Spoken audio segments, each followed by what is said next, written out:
지혜원 성가대요. 감사합니다. 매번 하나님께 주신 은혜를 찾아보고 주셔서 우리 크리스와 큰 위로와 드립니다. 하나님 말씀 함께 보겠습니다. 신약성경 44년 마태복음 25장 14절로 30절입니다. 마태복음 25장 14절로 30절 신약성경 44년 한 절씩 교독합니다. 제가 먼저 읽겠습니다. 또 어떤 사람이 타국에 갈 때 그 종들을 불러 자기 소유를 맡김과 같으니 각각 그 재물로 한 사람에게는 5,000달란트를, 한 사람에게는 2,000달란트를, 한 사람에게는 1,000달란트를 주어주었더니 5달란트 받은 자는 바로 가서 그것으로 장사하여 또 5달란트를 남기고 2달란트를 받은 자도 장사하여 또 2달란트를 남겼으되 1달란트 받은 자는 가서 땅을 파고 그 주인의 돈을 감추어 두었더니 고래에 그 종들의 주인이 돌아와 이들과 결산할세 5달란트 받은 자는 5달란트를 더 가지고 와서 이르되 주인이여 내게 5달란트를 주셨는데 보소서 내가 또 5달란트를 남겼나이다. 그 주인이 이르되 잘하였도다 착하고 충성된 종아 내게 와서 우리를 충성하였으되 내가 많은 것을 내게 맡기니 내 주인의 즐거움에 참여할지어다 하고 2달란트 받았던 자도 와서 이르되 주인이여 내게 2달란트를 주셨는데 보소서 내가 또 2달란트를 남겼나이다. 그 주인이 이르되 잘하였도다 착하고 충성된 종아 내가 적은 일에 충성하였으니 내가 많은 것을 내게 맡기니 내 주인의 즐거움에 참여할지어다 하고 1달란트 받았던 자는 와서 이르되 주인이여 당신은 모든 사람이나 심지 않은 데서 모르고 해치지 않은 데서 모르는 줄을 내가 알았으므로 주여하여 가셔서 당신의 하나님을 땅에 감추어 놓으셨나이다. 오셔서 당신의 것을 가지셨나이다. 그 주인이 대답하여 이르되 악하고 게으른 종아 나는 심지 않은 데서 모르고 해치지 않은 데서 모르는 줄로 내가 알았느냐. 그러면 내가 마땅히 내 돈을 실현하는 자들에게 하다가 여러분께서 내 원고와 이자를 받게 하셨을 것이냐 하고 그에게서 그 1달란트를 빼앗아 10달란트 가진 자에게 주라. 무릇 있는 자는 받아 풍족하게 되고 없는 자는 그 있는 것까지 빼앗기리라. 있습니다. 이 무익한 종을 바깥 얻은 대로 내주시라. 거기서 슬피 울며 이를 가리라 하니라. 아멘. 그럼 설교 시작하기 전에 동물 퀴즈를 하나 내도록 하겠습니다. 제가 지금 영상으로 보여드리려고 하는데요. 네, 이 동물 한번 먼저 보시고 그 이름을 맞춰주셨으면 좋겠어요. 네, 이 동물은 하루에 18시간 이상 나무위에서 잠을 잡니다. 먹는 것을 빼고는 대부분 잠만 잡니다. 시간당 0.23km 시속으로, 그래서 시간당 230km로 갈 수 있는 이 동물. 이 동물의 이름이 여러분 뭘 거 같으세요? 귀여우시죠? 네. 이 동물 이름 아세요? 여러분 읽어보겠습니다. 네. 이 동물의 이름이 뭔지 아세요? 네. 나무늘보입니다.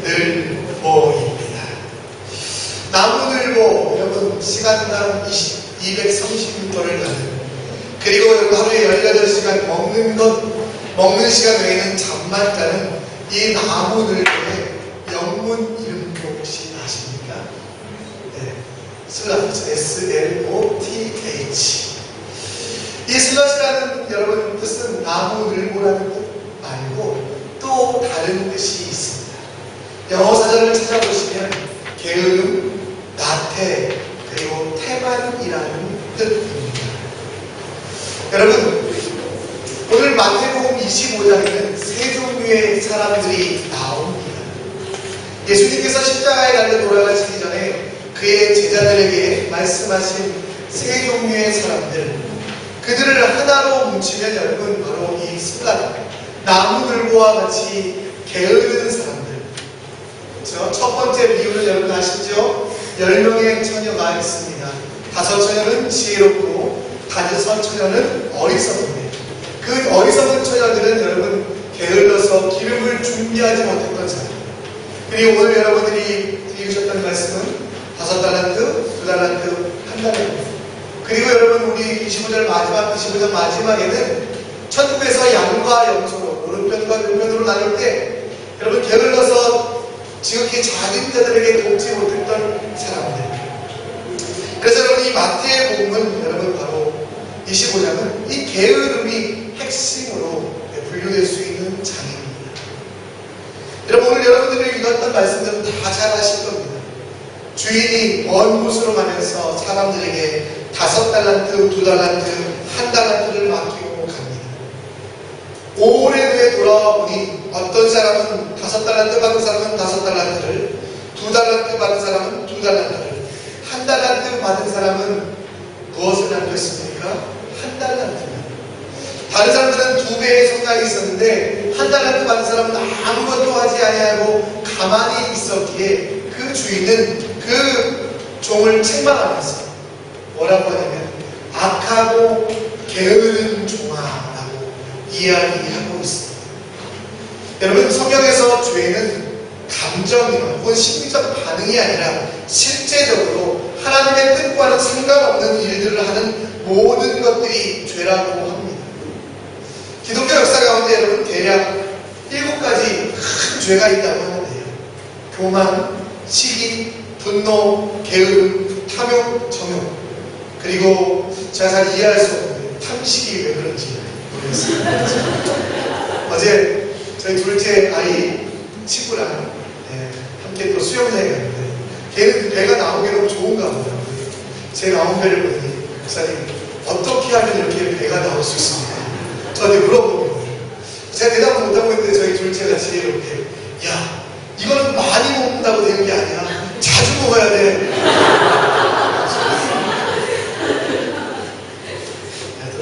탐식도 죄라고 합니다.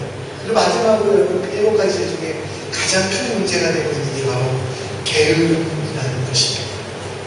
게으름의 사전적인 의미는 움직이기 싫거나 일하기 싫어하는 태도나 버릇. 근데 여러분 실제로 게으름은 우리가 알고 있는 것처럼 행동이 느리거나 움직이지 않는 것을 말하는 게 아니라 성경 속의 게으름은 좀 더 다른 의미입니다. 라틴어로 게으름을 아케이디아라고 하는데요. 이것은 여러분 아라는 단어, 없다, 아니다라는 뜻과 케도스, 이것은 여러분 관심이 없다라는 관심이라는 뜻. 그래서 여러분 관심이 없다라는 뜻의 합성어가 아케이디아, 곧 여러분 게으름이라는 것입니다. 단지 여러분 행동이 느리거나 움직이기 싫어하는 태도가 아니라 그의 삶 가운데 여러분 관심이 없다. 아무것도 믿지 아니하고 신경 쓰지 아니하고 아무것도 사랑하지 아니하여 아무것도 할 수 없는 그 상태가 바로 게으름이라는 것입니다. 여러분 게으름의 반대말이 뭐예요? 딜리전트, 그죠? 네. 아닌가요? 발음이 틀렸나요? 틀렸어요? 발음이? 감사해요. 유수영자가 인정해 주면 저 발음은 좋은. 근데 여러분이 부지런하다는 뜻의 딜리전트의 여러분 원어로 따져볼까하면 원어는 무슨 뜻이냐면 여러분 딜리게레라는 뜻입니다. 이 딜리게레라는 뜻은 여러분 부지런하다는 뜻의 원어는 여러분 사랑하다라는 뜻입니다. 그래서 여러분 우리가 그것을 유추해보면 게으름이라는 것은 단지 여러분 사랑하지 여러분 그냥 행동이 느리고 움직이거나 싫어하는 상태가 아니라 사랑하지 않는 상태, 열정이 없는 상태 아닌 것입니다. 여러분 성경에서 보면 죄는 2가지입니다. 사람을 죽이거나 사람들에게 욕하거나 사람의 것들을 빼앗는 도적질하는 행에서 저지르는 죄가 있습니다. 또 한 가지 죄는 뭐냐면 오늘 게으름처럼 하나님이 분부하시고 하나님이 말씀하시는 것에 대하여 행동하지 아니하는 지키지 아니하는 것이 바로 여러분 죄라고 말하고 있습니다. 오늘 마태복음 25장에는 우리가 행동하지 않아서 죄가 되는 이 게으름에 대해서 이야기하고 있다는 것입니다. 여러분 기름을 준비해야 될 그 여인들이 기름을 준비하지 아니하는 죄. 1달란트 받았으면 최선을 다하여 일해야 되는데 여러분 게을렀던 죄. 그리고 가난하고 소외된 자들을 섬겨야만 했는데 섬기지 않았던 그 죄. 하지 않았던 것이 바로 죄가 됩니다. 오늘 우리도 게으름에 대해 그 게으름이 어떤 것인가에 대해서 함께 좀 더 살펴보려고 합니다. 여러분 1달란트가 얼마인지는 잘 모르겠어요. 여러분, 여러 성경마다 다르게 표현하고 있는데요. 성경에서 연구하는 사람들이 한 달란트가 여러분 얼마인지는 정확하게 이야기하고 있지 않지만 여러분 대부분의 사람들은 꽤 큰 돈이라고 합니다. 지금 가치로 보면 한 10억 정도 되는 것 같다고 합니다. 여러분, 한 달란트 받는 것은 적게 받는 것이 아닙니다. 많이 받았음에도 불구하고 여러분 그것들을 여러분 불평하며 원망하며 아무것도 하지 아니하는 그 한 달란트 받는 사람의 그 행동은 분명히 죄였다라는 것입니다. 여러분, 게으름의 다른 표현으로 여러분 정오의 마귀라는 뜻도 있습니다. 시편 91편에 보면 여러분 우리 모세가 찬양하기를 이스라엘 백성들이 전능자의 그늘 아래 있다라고 하고 있습니다. 이스라엘 백성들이 행군을 하다가 하나님께서 구름 기둥이 멈추게 하시면 멈추기도 했는데 그렇게 여러분 기적을 본 이스라엘 백성들, 그렇게 놀라운 일을 본 이스라엘 백성들이 여러분 그 구름 기둥 아래서 전능자의 그늘 아래서 피해 있을 때 그들을 공격하고 있는 것이 무엇이냐면 바로 정오의 마귀의 화살, 게으름이라고 합니다. 구름 기둥 아래에 있다 보니까, 불기둥 아래에 있다 보니까, 따뜻하고 시원하고 하다 보니까 그들이 무엇을 해야 되는지, 어떤 것을 사랑해야 되는지, 어떤 행동을 해야 되는지를 잊어버린 게 바로 그 게으름이라는 거예요. 단지 아무것도 하지 않은 상태가 아니라 사랑해야 될 대상이 누구인지, 무엇을 해야 되는지를 조차를 잊어버린 그 상황이 바로 게으름이라는 거예요. 그것이 여러분 정오의 마귀의 가장 큰 공격이고 가장 큰 여러분 우리에게 주는 시험이라고 여러분 모세는 이야기하고 있습니다. 하나님을 받은 사람 실수가 무엇이었습니까? 자기가 해야 될 일, 자기 주신 그 은혜의 모든 일들을 갚아야만 되지만 아무것도 하지 않은, 해야 할 일을 하지 아니하고 맡겨진 일들을 하지 아니하는 그 일들이 바로 여러분 게으름입니다. 그 게으름의 결과는 여러분 이스라엘 백성에게 끔찍하게 하나님을 잊어버림을 통하여 심판으로, 하나님을 모른 척하고 하나님의 뜻을 지키지 않음을 통하여 광야에서 방황하는 여러 시간들이 늘어나게 되었다는 것, 그 원인이 바로 게으름이라는 것입니다. 다윗이라고 왕 아시지요? 다윗은 여러분 위대한 왕이었지만 사무엘하 11장 12절에 보면 그도 게으른 적이 있었습니다. 아람 군대가 자기를 쳐들어와서 왕이 전쟁에 나가야 될 위급한 그 순간에 이 다윗은 자기가 뭘 해야 될지 잘 모릅니다. 그래서 여러분 성경에 보면 11장 1절에 보면 다윗이 저녁 때까지 침상에 머물다. 다윗이 무엇을 해야 될지 몰라서 게을러서 여러분 침상에 머물렀습니다. 저녁 늦지막한 때 일어나서 왕국을 건다가 그가 본 것은 아름다운 한 여인이었고요. 우리 아내 바세바. 그 여인을 차지하기 위하여 여러분 청부 살인을 합니다. 그리고 여러분 수많은 백성들이, 수많은 군인들이 죽게 됩니다. 그리고 그 우리아의 아내와 바세바에 태어난 그 아이조차도 죽게 됩니다. 여러분 한 사람의 게으름이 한 사람의 여러분 타락으로, 한 사람의 여러분 그냥 몰락으로 끝나는 것이 아니라 공동체와 자기 자신과 그리고 여러분 그 다음 세대까지 영향을 미치는 것을 우리는 보게 됩니다. 게으름이라는 것은 그렇게 무서운 정오의 마귀의 화살이며 우리를 끊임없이 공격하는 것입니다. 여러분 스크루테이프의 편지라는 여러분 책이 있습니다. C.S. 루이스, 나니아 연대기에 쓴 그분이 쓰신 책입니다. 여러분 고참 마귀 스크루테이프에게 그 신창마귀를 원문하고서 물어봅니다. 기독교인들을 박해를 너무 해왔습니다. 심지어 죽이기까지 했는데 십자가에 매달리기도 하고 또 화약을 처하기도 했는데 기독교인들은 도대체 예수님을 떠나려고 하지 않습니다. 예수님을 모른 척 하려고 하지 않습니다. 끝까지 예수님 편에 있으려고 합니다. 그때 그 고참마귀가 신참마귀에게 충고한 게 뭔지 아십니까? 기독교인들은 그렇게 해서는 안 된다. 기독교인들을 공격하려면 지혜로운 방법인데 그게 뭐냐면 게으름이다. 그 게으름의 표현이 뭐냐면 나중에를 가르쳐준다. 기독교인들에게 나중에를 가르쳐줘도 자기들이 무엇을 해야 되는지, 어떤 일을 해야 되는지 알지 못하게 하고 그냥 가만히 멈추어 있게 하고 나중에 뭔가를 하겠다라는 그 마음을 주라라고 여러분 그 책에서는 나오고 있습니다. 여러분 제가 학창시절에 공부를 잘했을까요? 못했을까요? 여러분 못했어요. 솔직히 얘기하면 못한 이유가 있었어요. 왠지 아세요? 제가 좀 게을렀습니다. 시험이 그냥 어느 날 딱 보지 않잖아요. 한 달 전에 딱 오면 그때 제 마음속에 작정을 합니다. 이번만큼은 계획을 세워서 꼭 잘 봐야지. 그래서 좀 긴장을 해요. 그래서 막 시작을 하려고 해도 시간이 좀 남아있는 것 같습니다. 그러다가 이제 한 일주일 정도 남으면 머릿속에 드는 생각, 주의 집과 함께 벌써 시작했어야 되는데 이제 시작하면 어떻게 하나. 예, 그래도 여러분 공부를 했을까요? 안 했죠. 하루 전날쯤 되어야만 비로소 조급한 마음에 그래도 확신이 있었어요. 그래, 하루라도 했으니까 오늘부터 초치기를 하자. 여러분, 그런 저는 여러분 시험지를 받을 때마다 항상 시험 문제보다 제 자신의 문제가 걱정됐습니다. 나한테는 무슨 문제가 있어서 왜 이렇게 시험 볼 때마다 어려울까? 예, 그렇게 하다가 시험을 마치고 시험을 보고 나면 항상 또 어떤 생각을 하는지 아시죠? 이번만큼은 일찍 시작해야지.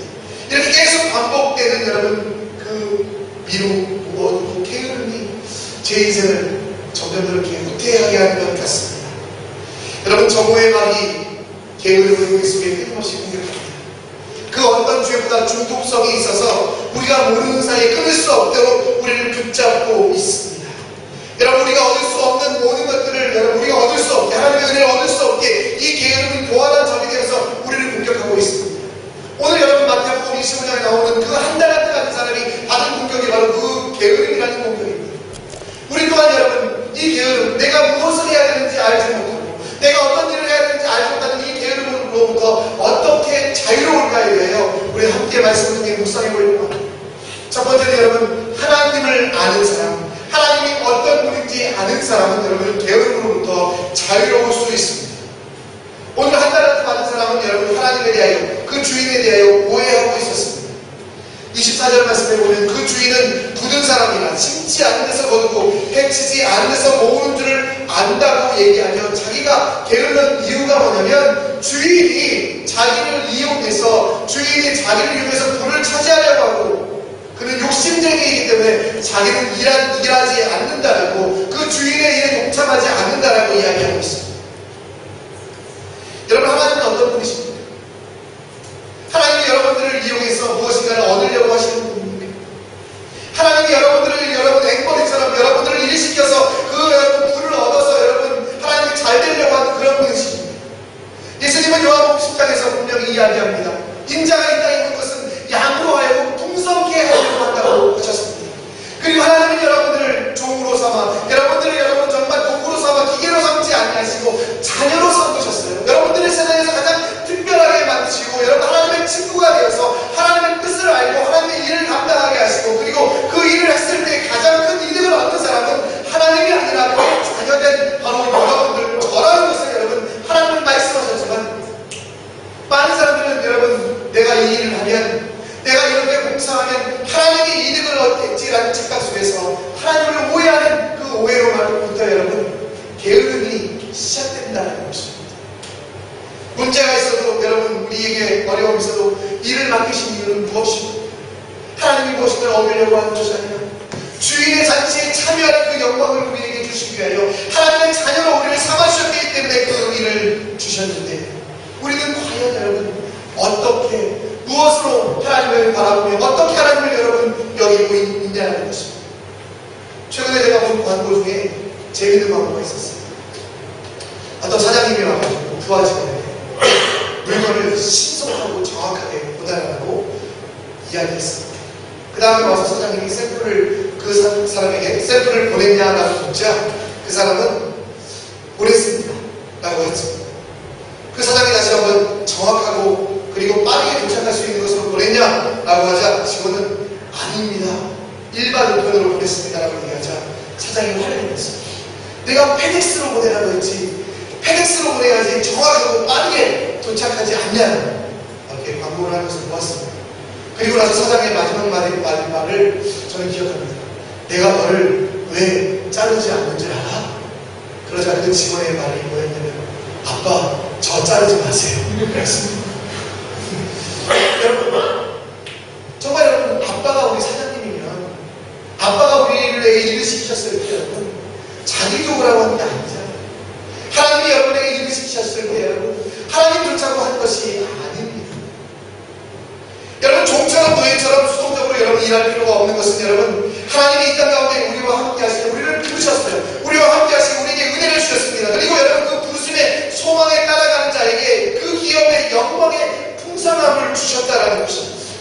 하나님이 여러분들을 부르심을 알면 자녀로 부르심을 알면 그리고 자녀이기 때문에 우리가 섬기고 봉사하는 그 결과가 하나님을 위한 것이 아니라 바로 우리 자신을 위한 열망의 것이 된 것을 알면 일꾼과 주인의 차이를 알면 우리는 게으르지 아니할 수 있는데 우리는 끊임없이 여러분 내가 일꾼이라고만 생각합니다. 내가 하나님의 자녀라고 생각하지 못합니다.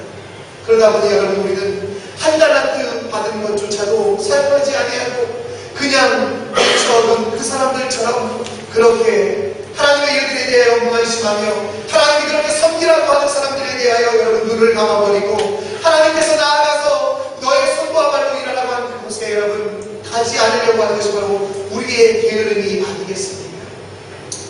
여러분 우리는 자녀들을 알아야 됩니다. 예수 그리스도로 말미암아 자녀들에게 일해야 된다는 그 소명을 알아야만 우리는 온전히 나아갈 수 있다는 것 여러분 분명히 기억하시기 원합니다. 두 번째 여러분 우리가 큰 꿈이 아니라 정확한 꿈을 꾸어야 게으르지 아니할 수 있습니다. 한 달란트 받은 사람에게 한 달란트 받은 사람은 여러분 그 한 달란트를 받고 나서 즐겁지 않았습니다. 우리 25절 말씀을 보면 두려워하고 있었습니다. 왜일까요? 여러분 여러분에게 누군가가 10억을 딱 준다면 여러분은 어떠시겠어요? 저는 되게 행복할 것 같은데 여러분 다 초월하셨군요. 그리스도 십자가 외에는 아무것도 없으세요 여러분들에게요. 저는 되게 좋을 것 같아요. 누가 이렇게 10억을 주면 너무 좋을 것 같아요. 근데 여러분 오늘 이 사람은 한 달에도 받은 사람은 어땠습니까? 두려워하고 있었습니다. 왜 두려워했을까라는 것입니다. 여러분 이 두려워하다는 단어는 여러분 우울감에 빠지다라는 단어입니다.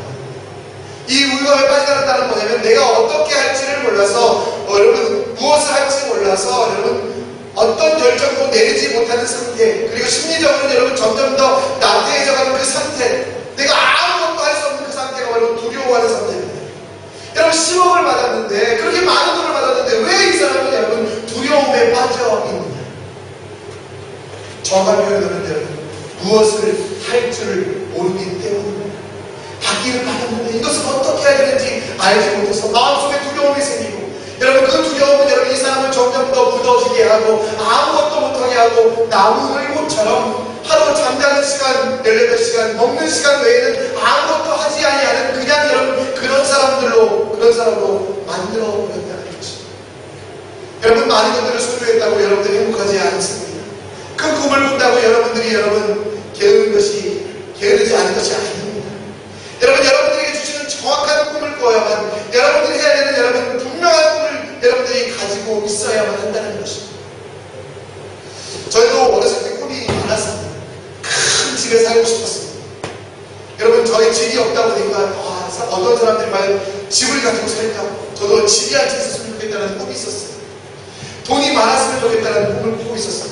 기도도 계속 하나님 돈을 많이 만져보게 해주세요. 저 정말 돈 많이 만져봤어요. 1440억까지 만져본 적이 있거든요. 근데 여러분 진짜로 남의 돈이었어요.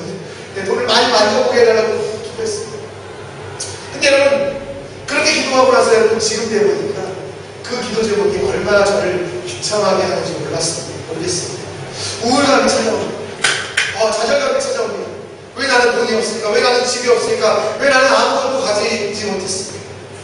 근데 여러분 그 우울감의 원인을 찾아보니까 여러분 그 꿈이 잘못됐다는 것입니다. 큰 꿈이긴 했지만 정확한 꿈이 아니었습니다. 정확한 꿈이라는 것은 뭐냐면 여러분 진짜 우리가 꿔야 될 꿈은 뭐냐면 무엇을 갖느냐를 꿈꾸는 것이 아니라 어떤 것을 소유하느냐를 꿈꾸는 것이 아니라 어떤 것을 가질 것인가 어떤 것을 얻을 것인가가 아니라 우리가 어떻게 살 것인가를 꿈꾸는 것이 여러분 중요합니다. 다니엘이라는 사람이 있었습니다. 다니엘서 1장 8절에 그가 꾼 꿈을 한마디로 표현합니다. 다니엘은 뜻을 정하며 그는 여러분 총리가 되길 꿈꾸지 않았습니다. 많은 물질을 가진 것을 꿈꾸지 않았습니다. 그의 꿈은 뭐냐면 여러분 하나님의 뜻대로 하나님의 소망을 두는 것이 그의 꿈이었다는 것입니다. 제가 요즘 많이 분주합니다. 근데 여러분 바쁘지만 제 꿈을 꾸고 정확하지 않은 꿈을 꾸니까 섬김에 대한 기쁨을 갖지 못하고 의무로만 여기죠. 제가 만약에 좀 분주합니다. 근데 여러분 제 꿈을 꾸니까요, 잘못된 꿈을 꾸니까요, 여러분 억지로 하기 싫은 일을 하고 싶어하는 그런 마음이 듭니다. 여러분 분명한 꿈을 정하십시오. 우리에게 여러분 무엇이 없는 것이, 물질이 없는 것이 여러분 우리가 힘들어하는 상태가 아니라, 우리가 이런 절박한 상태가 아니라 우리에게 하나님께 소망을 두지 아니하는 것, 예수 그리스도께 우리의 모든 것들을 맡기지 아니하는 것. 10편 42편 5절에 내 영혼아 내가 어찌하여 낙심하며 어찌하여 내 속에 불안해하는가. 너는 하나님께 소망을 두라고 하는 그 소망이 없는 것이 여러분 우리에게 진짜 교회된다는 것입니다. 하나님을 바라볼 필요도 없고 하나님께 나아갈 필요도 없는데 여러분 우리가 과연 얼마나 부지런할 수 있겠습니까? 여러분 진짜로 여러분 하나님께 주신 꿈은 오늘 말씀처럼 하나님께 소망을 두는 거예요. 그래서 여러분 분명한 꿈이, 그 꿈이 여러분의 삶에 게으르지 아니하게 한다는 것, 우리는 그것을 알아야만 합니다. 죽음의 수용소라는 책을 쓴 빅터 프랭클 박사님, 그는 유대인으로서 아우슈비츠 감옥에 갇혀서 죽어가는 수많은 사람들과 마지막까지 살아남은 사람들을 비교하여 보았습니다. 죽어가는 사람들, 그들이 여러분 건강하지 않아서, 아니면 그들이 물질이 없어서 그들은 죽어갔던 것이 아닙니다. 나중에 살아남았던 사람들, 끝까지 여러분 생명을 유지했던 사람들, 그들이 많은 것을 가졌거나 건강했던 사람들이 아니었습니다. 무엇? 삶의 비전, 소망이 분명한 사람, 무엇을 가지려고 하는 사람들은 다 죽어나갔지만 하나님의 일을 하고 하나님이 주시는 그 역사 가운데 자기 자신을 동참시키려 하는 사람들은 끝까지 살아남았다는 것입니다. 여러분 무엇을 가질까 이렇게 꿈꾸시면 게을러질 수밖에 없어요. 이스라엘 백성이 여러분 그 광야 속에서 게을러졌던 것처럼 여러분 수많은 사람들이 여러분 무엇을 가질까 하면 그것을 가지고 나서는 아무것도 할 수 없어서 우울감과 좌절감에 빠져서 슬퍼했습니다. 그러나 여러분 주님이 원하시는 것이 무엇인지 주님께 소망을 두는 사람, 여러분 그런 사람들은 여러분 섬기는 사람, 베푸는 사람을 얼마든지 할 수 있다는 것, 그리고 게을러지지 않으며 하나님이 원하시는 그 일들을 삶 가운데 실천할 수 있다는 것, 우리는 그것을 알기에 여러분 우리의 소망을, 우리의 꿈을 분명히 예수님께 두는, 그래야만 게으르지 아니한다는 것 기억하시며 주님께 나아가기 원합니다. 아멘. 우리가 마지막으로 또 게으르지 아니하기 위하여 우리가 할 수 있는 것은 섬김과 사랑은 결과가 아니라 과정이 중요함을 알 수 있습니다. 한 달란트 받은 사람이 아무것도 하지 아니하고 주인의 일에 대하여 관심을 끄는 이유가 무엇입니까? 그는 여러분 결과가 중요한 사람이었습니다. 5달란트 받은 사람은 5달란트의 결과를 낼 수 있습니다. 2달란트 받은 사람은 2달란트의 결과를 낼 수 있을 텐데 나는 1달란트 받았으니 잘해봐야 1달란트밖에 결과를 못 내겠구나라고 생각했습니다. 그래서 그런 결과일까 하면 차라리 아무것도 하지 말고 땅에 묻어두고 그냥 아무것도 하지 말고 그냥 있자라고 했습니다. 결과가 중요합니다. 근데 여러분 그 주인의 입장은 어땠습니까? 주인의 입장에서는 여러분 결과가 중요한 것이 아니라 그 과정이 중요한 거예요. 정말 여러분 오늘 말씀을 읽어보면 그가 충성되게 행했을 때 그 행함이라는 과정이 중요했는데 결과에 여러분 아무것도 맺혀지지 않는다고 해도 여러분 그 행함이 중요했는데 그 섬김이 중요했는데 그 과정이 중요했는데 여러분 이 1달란트 받은 사람은 결과에만 초점을 맞췄다는 거죠. 성경에는 기록되어 있지 않지만 저는 감히 상상해봅니다. 1달란트 가지고 있는 사람이 자기에게 있는 것 가지고 나아가서 열심히 장사하다가 다 말아먹고 한 푼도 남지 않아도 그 주인은 그 사람을 보며 착하고 충성된 종아라고 칭찬했을 것입니다. 왜 여러분? 결과는 내가 맺는 것이 아니라 하나님께서 맺게 하시며 결과는 여러분 하나님께서 붙잡아 주실 때만 나타날 수 있는 것이기 때문에 우리에게 여러분 결과가 중요한 것이 아니라 매 순간 오늘이라는 선물을 가지고 이 시간 지금 이 순간이라는 여러분 하나님의 선물을 가지고 어떻게 하면 주님이 원하시는가를 기억하며 그 일들을 행하는 그 과정이 우리에게는 중요하다는 것. 여러분 우리 10절을 보세요. 여러분 예수님이 뭐라고 이야기하십니까? 비유를 들으면 네가 우리가 차라리 그렇게 묻어둘 거면 차라리 사람들에게 돈이나 빌려줘서 그 이자라도 받게 하지 왜 그렇게 했냐. 내가 중요한 것은 결과가 중요한 것이 아니라 바로 과정이 중요하다. 여러분, 저희 둘째가 저희 집에서 재테크를 지금 굉장히 잘합니다. 형에게는 10불을 빌려주고 매주 2불씩 펌프에 돈을 받고 있어요. 비용을 받고 있어요. 다시 받고 있어요. 엄마에게는 40불이나 빌려주고 있습니다. 그래서 50불의 자기 자산이 있다면. 근데 가만히 저에게 오는데, 아빠, 엄마가 돈을 안 갚을 것 같아요. 지난번에도 저금해준다고 가져갔는데 안 갚을 거예요. 이번에도 안 갚을 것 같아요. 아빠, 혹시 저에게 30불을 먼저 주시고요. 아빠가 엄마한테 40불 받으시면 아빠는 40불이 되기고 저는 30불이 되기니까 그렇게 하면 어떻겠어요? 아마 저한테 채권자 연락을 부족하지 않을까 제안을 정말 이 아이가 보니까 정말 머리가 좋은 것 같아요. 은행 일을 좀 시켰으면 좋겠어요. 근데 형 정말 결과를 정확하게 보더라고요. 엄마는 안 갚을 가능성이 많습니다. 그때처럼 네 통장에 넣어줄게 하다가 따지면 내가 너를 어떻게 키웠는지 하면서 여러분, 사람들은 다 결과에 초점을 맞출 수밖에 없는 것 같습니다. 근데 여러분, 섬기고 베풀면 게으르지 아니하고 주님의 뜻에 맞추어 우리 자신을 헌신하면 주님은 100배의 열매를 맺게 하십니다. 근데 여러분, 그 100배의 열매가 내 눈앞에 맺혀지느냐? 그렇지 않을 수도 있다는 것입니다. 그 열매가 맺혀지지 아니한다고 여러분, 우리가 씨를 뿌리지 않는 사람들이 있습니다. 열매가 내 눈앞에 보이지 않는다고 여러분, 그들에게 걸음을 주지 않는 사람들이 있습니다. 여러분, 열매는 하나님의 것입니다. 하나님이 하시기 때문에 우리는 지금 이 순간에 주님이 주시는 일들을 해야만 한다는 것입니다. 열매는 하나님이 약속하기 때문에 반드시 거두게 한다는 것. 찬송가 496장에 보면 죄를 붓다 우리 사랑으로서 이 찬양에 보면 3절에 있어요. 씨를 뿌릴 때에 나지 아니할까 슬퍼하며 심히 애탈지라도 나중 예수께서 칭찬하시리니 이후에 너무 높이 올라있어 좀 보험 불가능해. 여기까지 하겠습니다. 여러분, 씨를 뿌릴 때 나지 아니할까 두렵지만 나중에는 예수님이 여러분 그 열매를 크게 하신다라고 말씀하셨습니다. 세계적인 여러분 복음 전도자 D.L. 무디를 전도한 사람, 여러분 이 D.L. 무디가 세계 만방에 나가서 복음을 전했지만 여러분 그 사람을 전도한 한 사람은 여러분 한 사람밖에, 그 사람은 누구를 전도했냐? 바로 D.L. 무디밖에 열매로 봤으면 아무것도 한 것이 없는 여러분 그 사람이었습니다. 그러나 주님께서 일하실 때 여러분 어떤 일이 있었습니까? 여러분, 우리가 섬기고 봉사하려면 막 사람들이 확 변하고 우리가 여러분 봉사하고 섬기는 열매가 확 나타났으면 좋겠습니다. 근데 여러분 진짜 아무리 섬겨봐도 아무리 여러분 봉사해봐도 우리가 게으르지 않냐고 주의 일들을 감당해도 여러분 변하지 않는 사람들 때문에 우리가 상처를 많이 입지 않습니다. 여러분, 그 중에 대표적인 분이 예수님이셨습니다. 3년 동안이나 먹이고 입히셨거든요. 여러분 3년 동안이나 재우시고 함께 동행하시며 여러분 그들과 함께 하셨습니다. 근데 그 열매가 무엇이었습니까?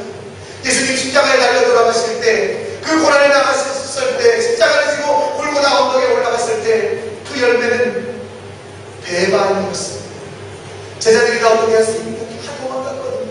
제자들이 다 어떻게 했습니까? 오히려 예수님을 저주하며 예수님을 모른 척하던 그 많은 사람들을 보면서 여러분, 예수님을 몰랐어요.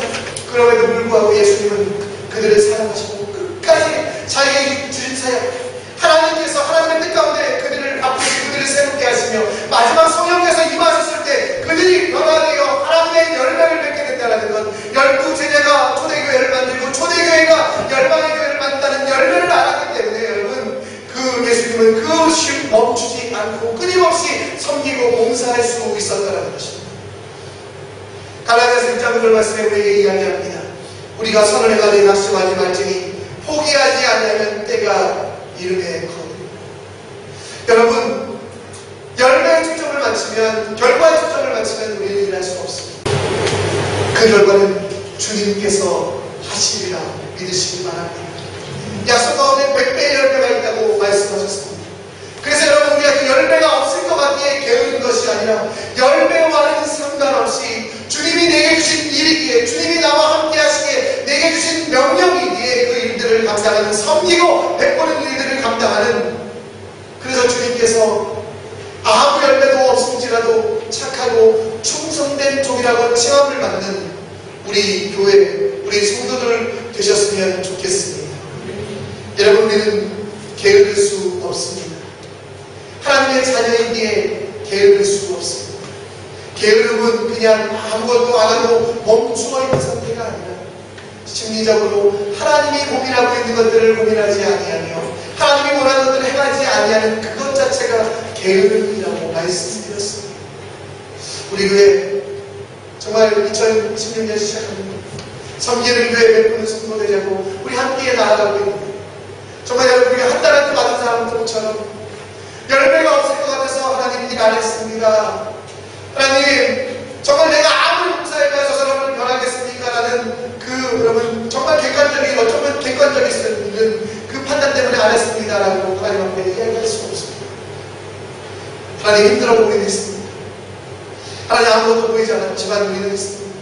왜? 하나님, 우리 아버지. 여러분, 그 고백이 우리에게 있을 때 여러분, 우리는 게으름을 이겨내고 하나님께서 여러분 착하고 충성된 종이라고 칭함을 주시는, 여러분 정말 거룩하고 귀한 주님의 백성이라고 하여 하나님의 잔치에 참여할 때 아무 꺼리낌 없는 주님의 종이 될 수 있다는 것. 큰 일을 해야, 여러분 많은 것들을 해야 주님이 기뻐하시는 것이 아니라, 여러분 주님의 꿈을 꾸며 주님께 의지하고 있는 그것을 주님 기뻐하시며, 그것이 여러분 진정한 근면임을, 진정한 부지런함을 알고 주님 앞에서 부지런히 행하는, 주님 앞에서 근면하여 낙심하지 아니하고 포기하지 아니하고 거두기를 바라보면 끝까지 나누고 섬기는 우리 선교교회 될 수 있도록 함께 기도하며 나아가 주시길 부탁드립니다. 네. 제가 말씀드린 적이 있는데요, 일본의 아이모리현의 기적의 사과. 여러분, 태풍이 불어도 떨어지지 아니하는 사과. 6개월 동안 놓아도 여러분 썩지 않을 정도로 당도가 높은 사과가 있다고 합니다. 많은 사람들은 이 사과가 신기하다고, 비싼 값에 사먹습니다. 여러분, 실제로 농부의 입장에서는 10년 동안 아무것도 거두지 못했어도 나무들을 돌보고 나무들에게, 여러분 나무들이 열매를 맺을 수 있도록 자연 공급을 했다고 합니다. 여러분, 게으름 우리가 이겨야만 합니다. 이 게으름을 이겨내서 여러분 이 땅 가운데 주님이 주시는, 그래서 여러분 정말 이 사람은 결단했으면 좋겠어요. 나에게 아무것도 갚을 것 없는 사람, 내가 선대를 베푼다고, 내가 그들을 돕는다고, 나에게 고맙다고 말할 수 없는 사람들을 여기 있다면 그들을 마음에 품으시고 그들을 위하여 기도하시며 그들을 위하여 헌신하시는 그 부지런함이 착하고 충성된 종이라고 칭함을 받으며 영원한 하나님 나라의 자체에 참여할 수 있음을 기억하시고 함께 기도하며 이 일들을 이루시는 칭찬받는 성도를 되시기를 간절히 기도합니다.